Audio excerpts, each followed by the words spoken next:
All right. Hello, everyone. Thank you for being here. My name is Carol Buckley. I'm the founder and CEO of Elephant Aid International. It's a U.S.-based NGO that works around the world for elephant welfare, captive-held elephant welfare. We've been coming to Nepal, specifically Sohra, for the last decade. For 10 years, we've been coming 2 and 3 times a year, several months at a time, to help the local people improve how they care for elephants and hopefully create a shift in the culture of elephant care, management, and use. So we're very happy to be here and very pleased to be invited to speak today. So we recognize, and I don't know if all of you do, that the government elephants here in Sohra, or in Nepal, the captive-held elephants that are owned by the government, are used for anti-poaching patrol in the national parks. So in Chitwan National Park, there are close to 60 elephants that every day are deployed with their mahout mounted on their necks, sitting on a small piece of burlap bag. If it's very hot outside, he will carry an umbrella to shelter himself from the sun. And they head out into the park, and they are looking for signs of poaching, not necessarily looking for poachers, because all they have is an umbrella to protect themselves. But they are looking for the signs of. So that is tens of elephants out across the park every day, and really searching for the signs. At nighttime, the elephants come back into their hatisar, which is hatisar, hati elephant, sar home. So it's their stable. So they come back into the stables about 4 o'clock in the afternoon, and they are, as many of you have seen, chained in place in their hatisars. In 2016 or 2015, Elephant Aid International was invited by the government to create chain-free corrals, solar-powered, inside the national park and also here in Sohra and Korsor for all of the government elephants.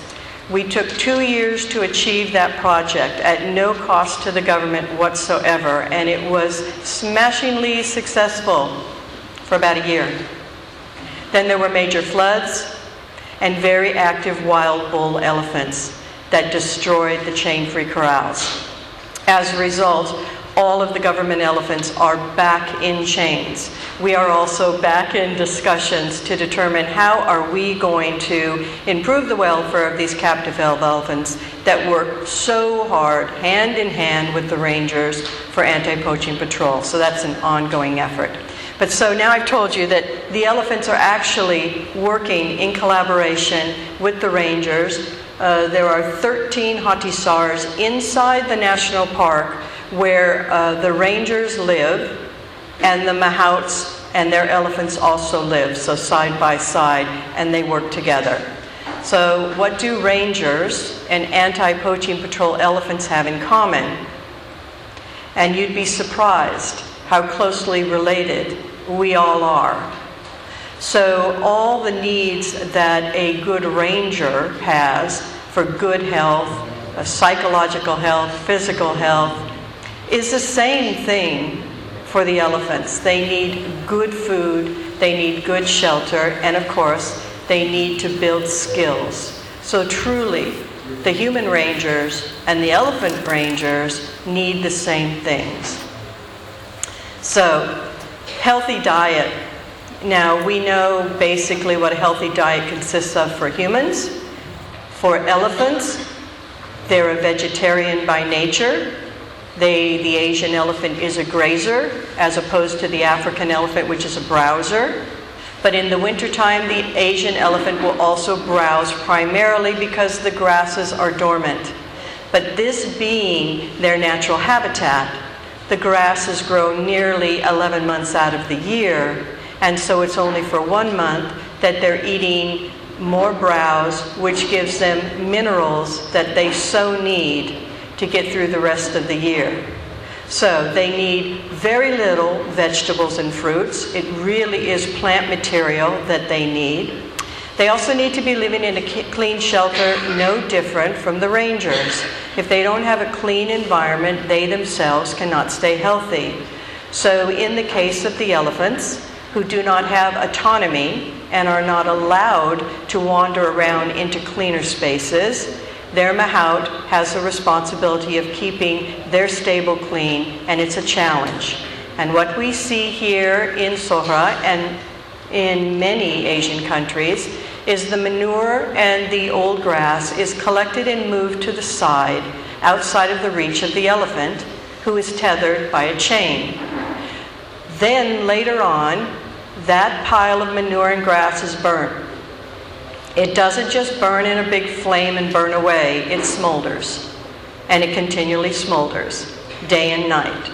So when the elephant is standing chained in one spot and cannot get away, and her long trunk, or his, is dangling near ground level, she is continually breathing that polluted air.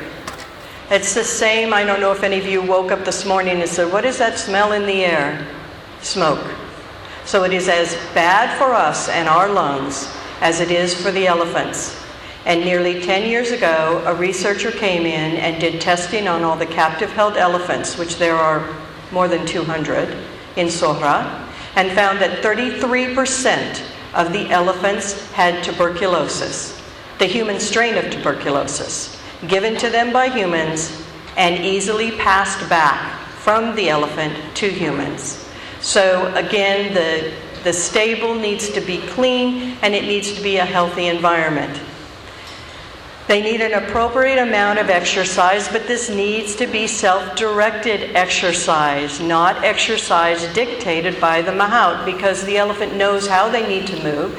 If they're hurting today, they have arthritis, they have a sore foot, they need to be able to direct their movement themselves.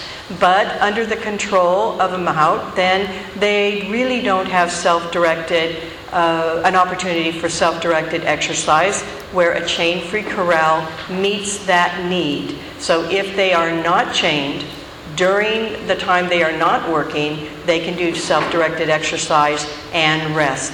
They can dictate when they're going to sleep, where they're going to sleep, and for how long. And the bottom line for these elephants that are kept in captivity and used for a purpose is to utilize humane training. The tradition in Asia, all across Asia and around the world, in America, harsh training techniques are still being used, which includes beating, brutality, deprivation, depriving of food, depriving of social interaction, taking everything away from that highly intelligent, incredibly social animal so that the animal will listen to you. And unfortunately for elephants, it works because they are so smart. So in Nepal, the government-owned elephants being used for anti-poaching patrol are actually in collaboration. They not only work with the rangers, but these are the vehicles that are used by the research scientists and the NGOs for their efforts to study, monitor, and protect all of the wildlife that lives in the park.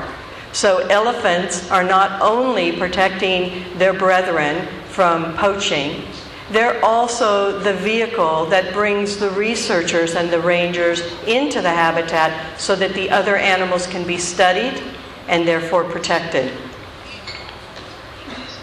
Privately owned elephants in Sohra have a completely different life than the government-owned elephants. They are not allowed in the national park. Now, some people, I'm assuming, did ride elephants. I hope you didn't. But if you did not ride an elephant in the national park. You rode an elephant in the buffer zone. It's beautiful, but it's not the national park. These elephants are not allowed in the park. They're not allowed to gather food from the park. And so as a result, these elephants have a seriously deprived diet. They live on rice hay, which is the result of all of the rice that is grown in this area, and then what is left over is the stalk, and instead of burning it, they feed it. And they feed it to elephants, and elephants do not like it because it doesn't taste good. And after a matter of months, it has such a strong mildew odor, and elephants have such a great sense of smell, that the elephants actually have to be hit to eat their food. Now, this is an animal that naturally eats about 100 pounds of food every day, willingly, voluntarily, And they spend 20 hours of every day eating. But in the case of the captive-held elephants, they're on a schedule.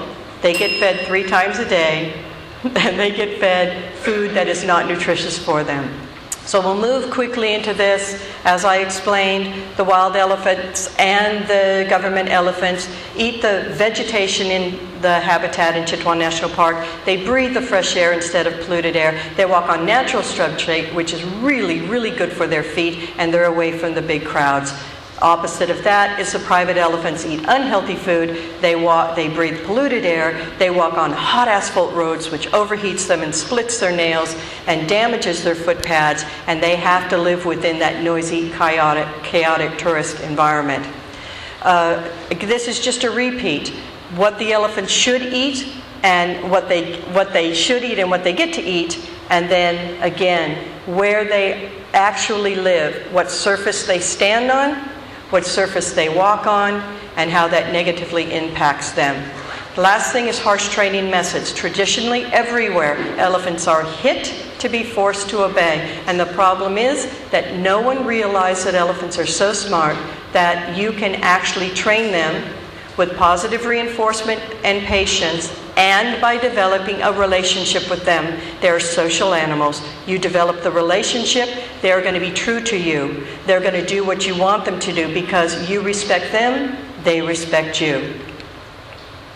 Okay, so this is an example of the harsh training methods that they chain them up. When they're training, they use fire to desensitize them to fire. The scarring on the top of the head is that white mark. You see a mahout striking the elephant from the front. You see the ankus, which is a steel 2-end hook that they use on the elephant, and then just basically the chaining, which is really horrible. Okay, so everybody wants to know, what can we do? What can we do to change this? And it is be patient, have a good plan, and respect the culture. When I first came here, I could only see what was being done wrong and thinking, why are they not doing this the way I think is right? And then I took about 4 or 5 years and I learned the culture. And then I understood why they were doing what they were doing in that way. These are not malicious. The mahouts are not malicious. They're not ignorant. They're very smart. They know the species. All we had to do is give them information. And then they take that information and they'll utilize it. Prime example. Tiger Tops, Taru Elephant Camp, amazing place. 2 years ago, we worked with them, and they put in 12 acres of chain-free corrals for their 11 elephants. They then put their elephants chain-free in the corrals in groups with friends that were bonded. Now the elephants got to be in a social situation. They had autonomy when they're in the corrals. They still have autonomy because their corrals are being maintained. That place, when they went chain-free, Tiger Tops went chain-free, they also stopped doing elephant rides because they realized it did no longer fit with their philosophy of appropriate welfare for their elephants. They are also the organization that stopped doing elephant polo. So it is incredible the change that that organization has made and the impact that they are having on the rest of the people that are managing elephants. So of course, the alternative here right in town is to take a walk with an elephant instead of riding on an elephant. Observe the elephant in nature. Just sit and watch the elephant being an elephant. You will learn so much more by doing that than sitting on top of them. You can volunteer to assist the mahout, cleaning up the stable. Get to know him. He will tell you all kinds of amazing things about elephants that you didn't know, and also visit elephant sanctuaries. Unfortunately, in Asia, there are only 2. One is in Thailand, and the other is in India, but there is not yet one here in Nepal. So, elephants deserve our compassion, and now is the time to acknowledge their contribution and their suffering. So I thank you very much. Do you have any questions?